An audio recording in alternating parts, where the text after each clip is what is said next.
Shalom Ubrahá, gostaria de Olá, boa compartilhar com noite. vocês. Hoje é o nosso aniversário de 20 anos de casados. מזל Mas alta, l'chaim, טוב. l'chaim, atzlachá, b'riut parnassá, b'shefa. Mãe. Minha esposa me deu, minha esposa me deu de presente uma vodka da Coreia. Uau! Eu queria pedir para vocês darem um like nesse vídeo, porque senão o YouTube não entende como foi olhado, e se vocês não participarem dando like, ele não vai receber a notificação. Então vamos participar, vamos compartilhar, vamos continuar prestigiando o Rabino. Mazal Tov pra gente, Mazal que tov, sejam mazal os tov. primeiros 20 anos de eternos, se Deus Amém, quiser. amém, amém. Até que venha Geulah, que continuamos sempre com muita alegria, amizade, saúde amém. e só boas Amém. notícias, o nosso Amém. melhor presente. Oba, e ganhamos um presente da Rivka também. Ganhamos com uma cartãozinho. cartinha, mas não pode ser, Uma né, cartinha. divulgada.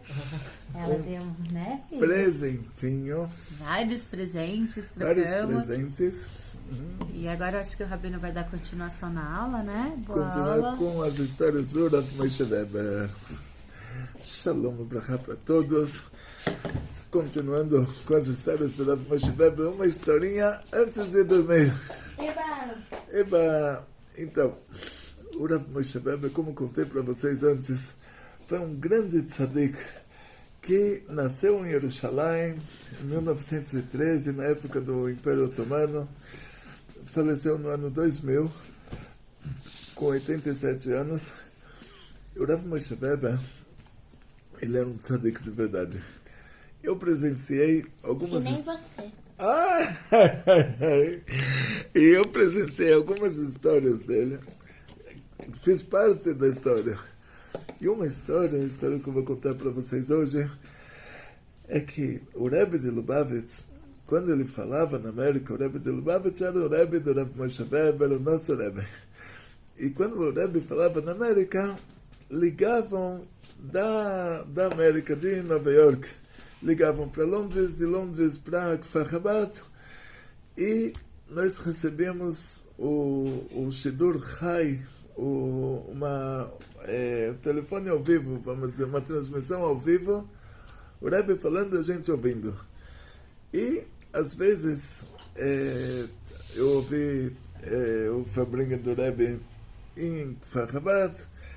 Uma vez eu viajei para Jerusalém, para o Rav Moshe Weber, o Rebbe iria falar.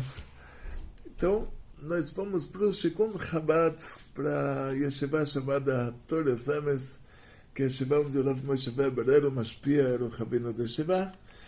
E naquela Yeshiva colocaram um microfone muito grande. Na hora que o Rebbe começou a falar, transmitiram pelo telefone para aquele microfone. Ouvimos toda a palestra do Rebbe, umas 4 horas em seguida. De pé? A gente ficava em pé, em honra. 4 horas de 4 pé? horas em pé, mas tem gente que sentava. Naquela época eu era mais jovem, né? Mas você conseguiu. Eu conseguia. Hoje eu sentaria. E depois dessas 4 horas, ouvindo o Rebbe falar, eu contei para o Moshe Weber que eu tinha um amigo brasileiro, casou com uma mulher marroquina, mulher do Marrocos, era o norte da África, e essa mulher, uma vez por mês, ela tinha uma crise de dores, que ela ia para o hospital. Vou mostrar para vocês agora não, depois, tá bom. Nem depois, tá bom. A mulher, levavam ela para o hospital, ela ficava 2, 3 dias com dores, colocavam ela no soro, davam para ela tranquilizantes, e ele sabia que no outro mês iria acontecer a mesma coisa. Eu falei para o Rav Moshe, a gente está aqui no Shikun Chabad, em Jerusalém, vamos então para a casa desse meu amigo, e falei para o Rav Moshe, eu quero que você dê uma brachá para ele, eu tenho certeza, confio na sua brachá, tenho certeza que você dando a brachá para ele, a esposa vai ficar totalmente curada.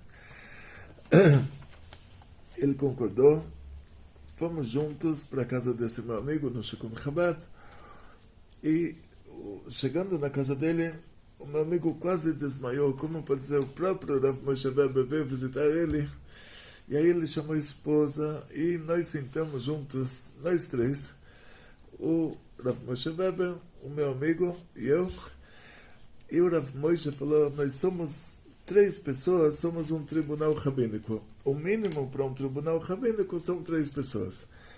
E o que é decidido no tribunal aqui embaixo é decidido no tribunal lá de cima. E nós então damos o psak, nós damos a decisão do tribunal que vai ser encontrada a cura da doença dela. Então, ele perguntou para nós dois, vocês concordam? Falamos, concordamos. Então nós decidimos juntos, o Tribunal Rabínico determinou que vai ser encontrada a cura para a doença dela. Rav Moshe falou, o que é decidido no Tribunal Rabínico aqui embaixo é decidido no Tribunal Divino, obrigado a aceitar, é decidido lá em cima também. E terminamos, voltamos para a casa do Rav Moshe Weber. 1 ou 2 dias depois, a mulher teve essa crise enorme de novo, foi para o hospital, para Hadassah Ein Kerem. E lá no hospital tinha um médico que ele fez um estágio na África, pelo que eu me lembro da história, era com tribo de pigmeus, com doenças do meio da África, que não saíam de certos grupos. Quer dizer, que não teria motivo para uma doença daquela chegar até a comunidade judaica do Marrocos. Só que ele, vendo os sintomas da mulher, entendendo que todos esses sintomas eles batiam um com o outro, quer dizer, era um conjunto de sintomas que caracterizava aquela doença da tribo dos pigmeus. O que são pigmeus? É uma tribo de africanos que eles são bem pequenininhos assim. Mas que as doenças deles não pegam em outras pessoas. E aquele médico ele viu que essa doença era aquela. E ele sabia como curar aquela doença. Como? Ele sabia a composição de remédios que precisava para isso.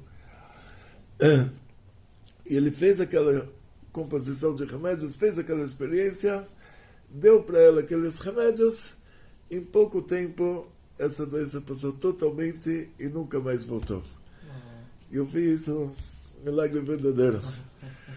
Mas, por hoje, né? Já tá bom? Você quer contar uma historinha também? Não? Você conta outra. Hoje temos também nosso querido Yonatan, Shalom. que é o responsável pelo nosso aplicativo. E já que contamos a história do Rav Moshe Weber com o Tribunal Rabínico, vou contar para vocês como funciona isso, a base disso lá em cima. Nosso primeiro patriarca, Avraham Avinu, ele, nessa paraxá, ele recebeu 3 anjos. Esses 3 anjos eram 3 anjos do primeiro escalão. Era o anjo Gabriel, o anjo Michael, o anjo Rafael. O Gabriel é ligado à Sefirá chamada de Gvorá, o Rafael ligado à Sefirá chamada de Tiferet, e o Michael ligado à Sefirá chamada de Chesed. Esses 3 anjos, eles são anjos do mundo da Briá, anjos do alto escalão. Abaixo deles, eles são chamados de serafim. Um saraf, 2 serafim. Serafim é o plural. Plural masculino em hebraico é im. E a palavra saraf, em hebraico, lisrof, quer dizer queimar. Então, saraf quer dizer assim, ele é um anjo que ele de tanto entusiasmo, de tanto entendimento, ele é chamado de saraf, quer dizer, ele vamos chamar assim, traduzindo, um anjo queimante, né?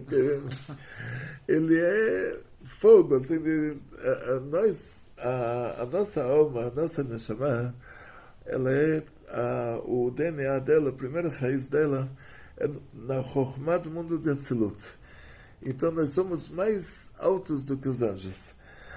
Mas para eles, que eles são do mundo da Briá, um mundo abaixo da raiz da nossa alma, mas para eles a revelação divina lá está revelada completamente, de acordo com aquele nível.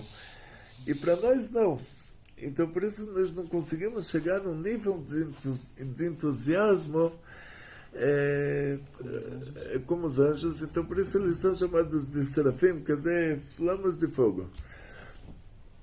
E abaixo do serafim tem no mundo da Yetzirah os anjos de Yetzirah, que é o Memtet. Tem os anjos do mundo da Yetzirah, eles são chamados de Chayot HaKodesh, animais sagrados.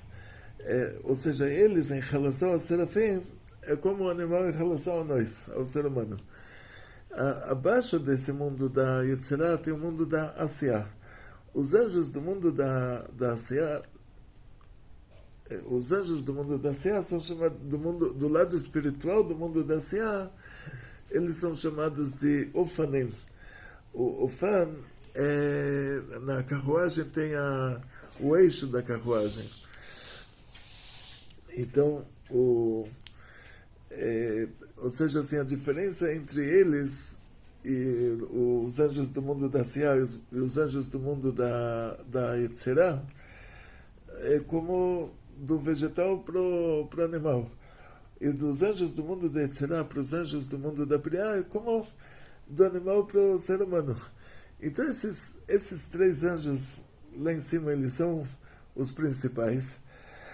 É claro que tem aqui nos museus Deus me livre, museus da idolatria, aí tem museus de arte sacra, né? Os cristãos antigos desenharam lá o anjo Gabriel com cara de mulher italiana, capacete de soldado romano, saia de couro à prova de flechas e colete à prova de flechas. Quer dizer, na hora que você fala anjo Gabriel, a pessoa fala, já conheci lá, já sei quem é, já imagino, se eu ver ele na rua, vou reconhecer, né? Vai aparecer aí com colete à prova de flechas e saia de tiros de couro e sandalinha de exército romano. Não é o anjo Gabriel. Não, isso é coisa da idolatria lá. Então, quando vocês imaginam um anjo, se a pessoa... A gente não tem ideia do que é a beleza do anjo, do que é... Mas esses três anjos, quando eles desceram para o mundo para se encontrar com o nosso patriarca Abraão, diz o Zohar que no ar do mundo eles já pegaram, eles têm essa capacidade, eles pegaram formas de três árabes. Existiam árabes antes do Ismael também. Quer dizer, os habitantes lá daquela região eram chamados de árabes, quer dizer, aqueles viajantes, né? E esses anjos vieram para a tenda de Abraão. Também quando você imagina a tenda de Abraão, você imagina uma cabana de acampamento que você compra no supermercado que cabe 2 pessoas sentadas, né? A tenda de Abraão, para você ter uma ideia do que era, imagina uma tenda de circo, ainda coisa pequena em relação ao tamanho da tenda de Abraão. A capacidade, quantas pessoas ele recebia e dava comida para todo mundo. Então, nosso patriarca recebeu esses 3 anjos. Sendo que eles se apresentaram como 3 pessoas, Abraão Avinu ensinou para eles Torá, ensinou para eles coisas ocultas da Torá, ensinou para eles a rezar para Hashem. E eles não reclamaram. Abraão Avinu, ele era um grande tzadik. E ele viu esses anjos. Abraão Avinu tinha feito o Brit Milá, tinha feito a circuncisão. É para já da nossa semana agora. E ele fez a circuncisão na paraxá anterior, mas na paraxá da nossa semana ele estava no 3º dia do Brit Milá. O 3º dia, dizem nossos sábios, é o dia que mais assim, a pessoa está mais fraco, mais dolorido. E Hashem fez um dia muito quente para que as pessoas não viessem para a tenda dele, para que ele pudesse descansar um pouquinho. E Abraão, ao contrário, ele ficou sofrendo com isso, que não vieram pessoas. Ele sentou com toda a força dele. Ele sentou na porta da tenda e ficou olhando de um lado para o outro. A tenda dele tinha 4 portas. Imagina uma tenda de circo, né? Porque 4 portas para a pessoa não precisar circundar tudo isso. Onde a pessoa chegava, já tinha uma porta de entrada. Então ele ficou na porta principal, olhando o caminho principal de onde vinham as pessoas geralmente. E esse é um dos motivos que Hashem mandou esses 3 anjos naquela hora. Para ele ficar feliz, que ele tem os hóspedes. E por isso os anjos, eles pegaram a aparência daquelas pessoas que costumavam ser os hóspedes dele. E os anjos, quando vieram para a tenda de Abraão, o anjo Rafael, ele é o anjo da cura. Então, imediatamente, o Abraão Avinu ficou curado.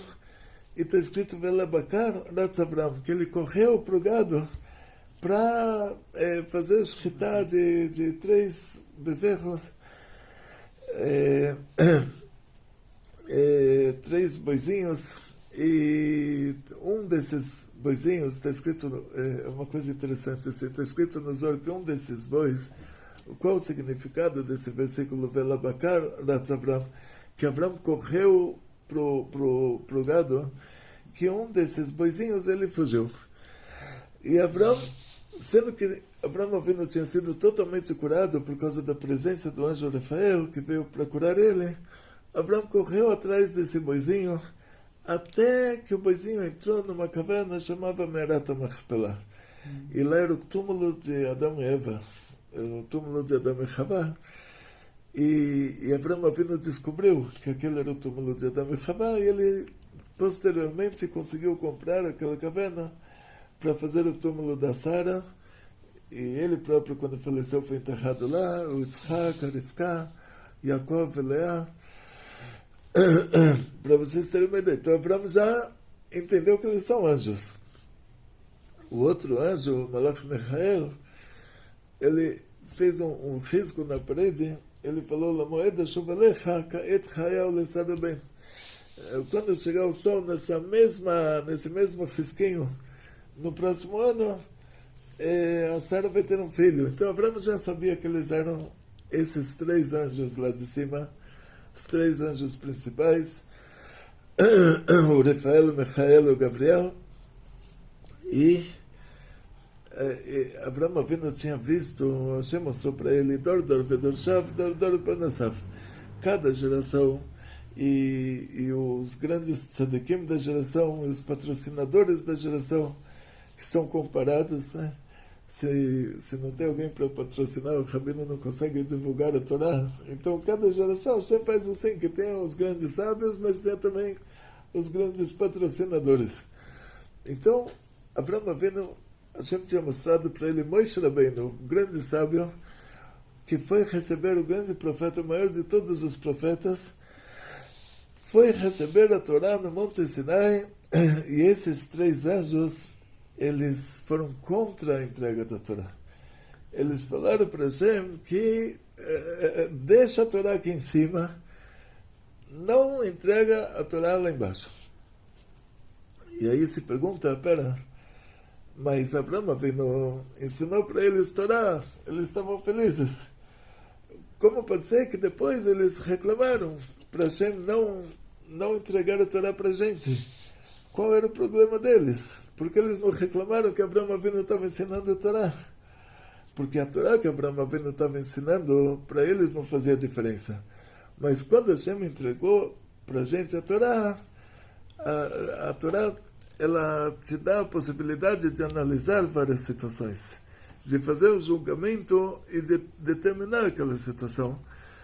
E a partir da entrega da Torá, o que foi determinado no tribunal rabínico do Sanedrin, que ficava no Lishkat Sanedrin, no Beit HaMikdash, o tribunal rabínico de 72 sábios, que era o Sanedrin, o que foi determinado lá tinha que ser aceito, tinha que ser determinado igual no tribunal divino. E isso aqueles anjos não queriam. Eles queriam eles determinarem lá em cima e a gente tem que aceitar a determinação deles aqui embaixo. E aqui, com a entrega da Torá, ficou o contrário. A gente determinou aqui embaixo, eles tiveram que aceitar lá em cima. Então eles não queriam que Hashem entregasse a Torá no Monte Sinai. Abraão Avinu tinha visto tudo isso e ele se aproveitou que eles estavam agora na tenda dele, teve a oportunidade, deu para eles lá comer carne e leite. Ela bacara de Abraão, então ele fez lá a shkita de 3 boizinhos e fez para eles uma iguaria, que era língua de boi com mostarda, quer dizer, para cada prato lá ele precisava de um boizinho, e deu para eles manteiga junto. Então, pergunta o Tosfot Shanei, o que é isso? A gente no Heide, lá em Israel, quando ensinava as crianças essa paraxá, eu falava para eles, olha, os anjos ficaram lá o dia inteiro, então de manhã Abraão Avinu deu para eles o pão com manteiga e depois do almoço deu para eles a língua do boi com a mostarda. Mas na verdade ele deu tudo junto. O Tosfot Shanim, eles dizem assim, que Abraão Avinu fez isso propositalmente, que quando Hashem foi entregar a Torá no Monte Sinai, esses 3 anjos são os anjos do primeiro escalão, eles falaram para Hashem, não entrega a Torá para o ser humano. A gente não quer que o tribunal rabínico determine alguma coisa, a gente tenha que aceitar aqui em cima. E Hashem falou para Moshe Rabbeinu, dá uma resposta para eles. Moshe Rabbeinu perguntou para eles, falou para eles, vocês já estavam nesse mundo, vocês tinham pai e mãe, deu umas cutucadas. Se eles dissessem, se eles respondessem, sim, nós estávamos nesse mundo, e Moshe Rabbeinu ia perguntar, o que vocês comeram? Vocês não têm moral para falar alguma coisa.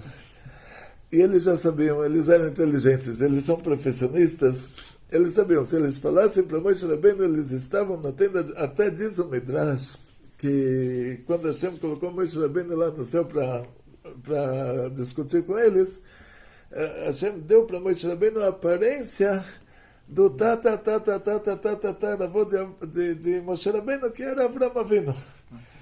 Não era tanto que de Abraão Avinu para Moshe Rabbeinu são 400 anos, né? Então não era tanto mas Moshe Rabbeinu chegou lá para discutir com os anjos na aparência de Abraão.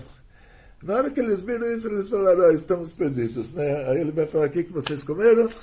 Então eles não deram resposta. Na hora que eles não deram resposta, eles perderam a causa no próprio tribunal divino e Hashem deu a Torá no Monte Sinai. E por causa disso, aí voltando para a história do Rav Moshe Weber, então no começo, o tribunal rabínico, o Sanedrin, determinava para o povo de Israel inteiro. O que eles decretaram lá, está escrito na Torá, que a gente não deve se desviar das palavras deles, nem para a direita, nem para a esquerda. E o que eles determinaram poucas coisas. Essas poucas coisas são chamadas de mitzvah de Rabbanan. E determinaram para todo o povo de Israel. Depois que o povo foi para o exílio, nós nos dividimos entre 2 impérios. O Império Árabe, que começou no ano 600, chegou posteriormente até a Península Ibérica. E os judeus que moravam nesse Império Árabe, judeus árabes, eles vão ser chamados de Sefaradim, porque a Península Ibérica é chamada de Sefarad. E os judeus europeus, que o ponto principal deles era o Império Bizântico. Naquela época, o Império Bizântico era o maior país cristão do mundo. Não tinha Turquia naquele lugar, né? Era no lugar onde está a Turquia hoje. Depois veio o Império Otomano, já é outra história. Mas o Império Bizântico, lá no Império Bizântico tinha o Rabbeinu Gershom. O Rabbeinu Gershom, naquela época, era permitido para os judeus se casarem com mais de uma esposa simultaneamente. Quer dizer, a pessoa se casou, depois a esposa falou, olha, está difícil para mim aqui, eu tenho que arrumar casa, não aguento mais, eu tenho uma amiga íntima que ela quer se casar com você também, por favor, se casa aqui com ela também, aí já são 2, já fica mais fácil o trabalho. E o Rabbeinu Gershom passou por uma situação assim. A esposa dele, que não podia ter filhos, ela falou, então eu vou te apresentar minha melhor amiga, você se casa com ela também, e pelo menos você vai ter filhos. e apresentou a melhor amiga dela, e fez o shidduch lá, fez a apresentação, e ele concordou por causa dela em se casar com essa segunda esposa simultaneamente. E o que aconteceu, que já a mentalidade europeia, né? Aí o marido não teve tempo para dar atenção para a mulher, e ela foi procurar, Deus me livre, atenção com o futuro imperador do Império Bizântico. Então, deu lá um pepino trágico. O Rabbeinu Gershom, ele falou assim, espera, está escrito que Hashem, ele não vai dar para um tzadik uma mulher ruim. E a mulher que trai o marido entra nessa classificação que ela é chamada de mulher ruim. Porque ela tinha o direito de se divorciar e ela, estando casada com um, ela teve uma relação com outra, então isso é chamado de uma pessoa ruim. E ele falou, não pode ser, ele não justifica. A Gemara fala, isso acontece só se a pessoa fez uma coisa dessa, se ele foi com a mulher do outro, aí a gente não protege ele, a mulher dele vai com o marido da outra. Então, ele imaginou, nada justifica que a esposa dele tenha traído ele.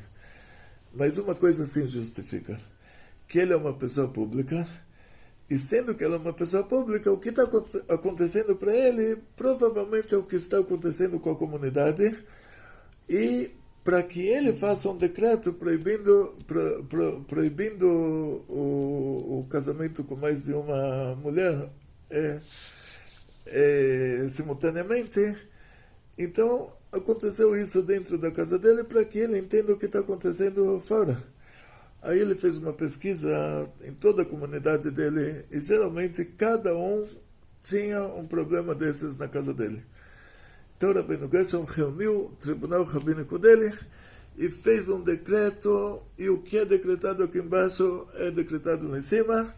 Ele fez um decreto que é proibido para um judeu se casar com mais de uma esposa simultaneamente. Só que os judeus dos países árabes, os separadim, eles não aceitaram esse decreto. Eles falaram, olha, estamos no exílio, são dois impérios diferentes, são dois exílios diferentes, então o que vocês decretam para vocês, o tribunal rabínico vai ter que considerar que isso é até a Constantinopla, né? Agora, aqui nos países árabes a gente já decreta diferente. Então, Alahá, que realmente o Rabbeinu Gershom ele só pôde decretar, isso era 1000 anos atrás, 1100 anos atrás, ele fez um decreto que por 1000 anos, decreto válido por 1000 anos, que um judeu não pode se casar com duas mulheres simultaneamente, e esse decreto valeu somente para os judeus europeus. E a Espanha, naquela época, não era considerada, a Europa era considerada Império Árabe. Então, os judeus sefaradim continuaram se casando com mais de uma mulher simultaneamente. E a gente vai ver esses detalhes. Tinha uma história com o Rabbi Shalom Ber de Lubavitch, que um dos Hasidim dele teve uma doença de pulmão. Coitado, ele foi para o médico deu um diagnóstico, falou, olha, essa doença, a pessoa morre disso, você tem 1 mês de vida. Esse mês de vida, não perca o tempo, já distribui a sua herança para os filhos não brigarem depois. E esse médico que ele foi é um médico muito bom. Provavelmente ele fez o que o Rebbe tinha falado, o Rebbe, estou falando, nosso Rebbe, né? Ele fala, sempre vai para 3 médicos, aí você tem 3 opiniões diferentes, você pode ver que 2 se aproximam mais, mas ele provavelmente deve ter ido para mais de 3 médicos, e os médicos falaram para ele, você tem 1 mês de vida. Aí, no lugar de voltar para casa e distribuir a herança, ele viajou para Lubavitch, para o Rebbe Shalom Ber de Lubavitch, e o Rebbe falou para ele, olha, nas leis de Trefá, a trefá é assim, a palavra trefá é que o Aryeh Toref é patada de leão. Isso é trefá. Aryeh Toref, a patada do leão é chamada de trefá. E está escrito, sendo que a Torá ela fala, usa a linguagem usual, Está escrito na Torá que uma carne, um animal que ele, basar trefá basadé, o animal tref no campo, quer dizer, um animal que está em estado de coma, que ele recebeu a patada do leão, quer dizer que a morte dele já começou. Então, a basar trefá basadé. A Torá não fala o animal morto no campo. A Torá fala trefá, quer dizer que ele recebeu a patada do leão. E o animal que recebeu a patada do leão não sobrevivia. Então quer dizer que a morte desse animal começou com essa patada do leão. Não adianta fazer a shchita, não adianta fazer o abate kasher, porque o animal já começou a morrer, então o motivo da morte dele vai ser a patada do leão e não o abate kasher que foi feito nesse meio tempo. E então toda doença terminal no animal é chamada de trefá.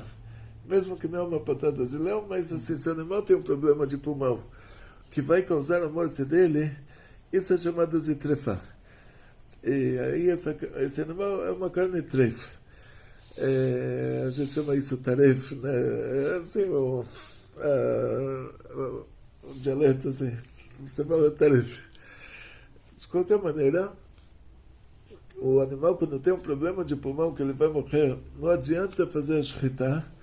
Por isso, quando se faz a shchita do animal, se abre o pulmão dele, se sopra dentro do pulmão, se vê se está saindo bolhas, se sopra dentro de uma banheira, sopra dentro do pulmão do animal, para ver se não está saindo bolhas de ar, ver se ele não tinha um problema de pulmão, que já determinaria que a morte dele começou, e aí essa shchita, esse abate kasher não adiantaria nada. E o diagnóstico dessa doença de pulmão que essa pessoa tinha era comparado a uma doença de boi, de vaca, boi, que pro Rabino dos Ashkenazim, ele era uma trefá, quer dizer, esse boi iria morrer em 30 dias. Então não adiantaria fazer a shchita, o abate kasher nele. Para o Maran, para o Beit Yosef, para o Rabbeinu Yosef Karo, na terra de Israel, isso era um resfriadinho. Quer dizer, o boi ia passar, essa doença era passageira, ele iria viver a vida inteira, então não tinha problema em fazer o abate do boi quando ele estava com essa doença. Porque não era uma doença, não era o começo da morte dele, era uma coisa passageira. Então o Rebbe Shalom Ben de Lubavitch falou para essa pessoa, para esse Hassid, ele falou assim, o mundo lá em cima é jogado no tribunal divino, até a Terra Santa, eles têm que julgar de acordo com o psaco do Ulemão, Europa. Mas se você consegue já chegar no Império Otomano, tipo na Turquia da época, né, que já a Terra Santa pertencia ao Império Otomano, já era região dos árabes, lá em cima o Tribunal Divino já muda o psaco, já muda o julgamento, tem que julgar de acordo com o Beit Yosef. Então ele falou, olha, se você consegue chegar na terra de Israel dentro de um mês, você vai viver tranquilo, vai morrer de velho. E ele conseguiu, e contou essa história quando tinha 90 anos de idade, tipo, ele contava a história a vida inteira, morreu com mais de 90 anos. Então daqui a gente vê a força do Beit Hadin, não só que o que é determinado no Beit Hadin aqui embaixo é determinado pelo Tribunal Divino, mas de acordo com a região também. É uma determinação regional, a tal ponto que chega a isso. Então, na hora que o Rav Moshe Weber ele deu aquele psak, é claro que é levado em conta lá em cima quem está dando o psak, né? Quem é esse tribunal? É ele e mais dois que não são nada. Mas o que estão levando em conta é ele que estava lá. E a gente teve a oportunidade que quando a gente quer fazer uma coisa boa no mundo, faz isso por meio de uma pessoa boa, nós tivemos esse mérito também. Então, só falei, eu continuei a história, tá? Mas depois, agora você pode ouvir na sua cama lá. A minha filha, toda noite antes de dormir, ela dorme ouvindo a nossa aula. Aí ela vai... Você falou que você ia fazer a continuação. Não, então agora você vai ouvir, agora na sua cama você vai ver a continuação. Presencialmente, então, mas agora você vai ouvir, vai estar... Mas café não é mais foto. Que é? Não Tati é mais não é mais fofo. fofo. Não é mais fofo, oi bem. Então, Atzlachá, Brilhos Panossá Bechefa, muito sucesso, muita saúde, muito dinheiro, felicidades judaicas e toda a família, grandes milagres em grande estilo. Mano.